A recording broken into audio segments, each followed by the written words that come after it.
Dabule ude wafika. Nangona ndithethe ixesha lam lonke. But ke sakhathaliseke kulapha ngoku. Nkosazana bendisesebhizi ngokusena nkosazana. Ndinceda ngantoni nkosazana? Ungandibizi ngenkosazana. Igama lam ndinguLusanele. Nkosazana uyayazi uba ndingaphelelwa nangumsebenzi xa ndinokubiza njalo. Into endikubizela yona namhlanje. Ndifuna uhlukane noNomsa. UNomsa uzosebenza apha njengawe. Into engiqeda ukuthetha. So wena ufuna ube ngumama. And ubomi bakho uzobutshintsha.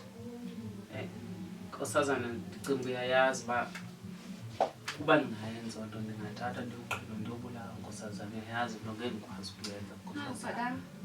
Phakama. Nkosazana uyayazi nkosazana kumele ithathe nenye inkosi bendiyintoni ke nkosazana. Mamela. Utata kho nkosazana uyama. Nkosazana ekhaya baxhomeke kum andifuna ukuphelelwa ngumsebenzi. Mna utata yonke into endiyithetha kuye uyayenza. Utata kuyinto ebalulekileyo, happiness yam. Kodwa nkosazana kulisiko nje. Akho nto yamasiko. Mna ngoku ndifuna ukuhamba ngomntu endimthandayo. Ndifuna ulandela inhliziyo yam. And utata ndiyamazi uzondisapota. Wena awuna-choice. Nkosazana ndamthembisa. Izinto zethu yahlukana noNomsa uzoba ngokwam. Siyabona? And if loo nto ayenzeki, uyayazi uba ungenzeka ntoni kuwe xa ndifika ndixelele utata uba wena uke wazama ukuzithathela apha kum.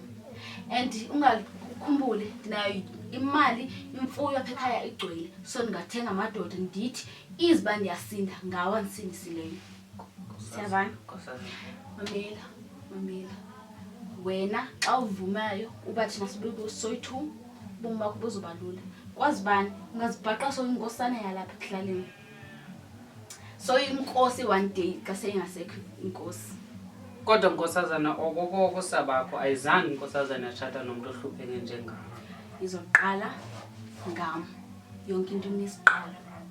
Wena uzilungiselele kusasa sine-date. Ungandilibazisi njenganamhlanje. Ixesha. Njengoba usazi nje nkosazana ubutata yakho inkomo lokho efuna zibe phambi kwam. Ungakhathazeki ngaloo nto. Wena namntu omthembileyo kwabantu basebenza apha. Ungakhathazeki ngaloo nto. Umuntu ozojonga inkomo sendimfunile. Wena uzilungiselele. Ndifuna yonke imudi yakho kusasa. Nkosazana.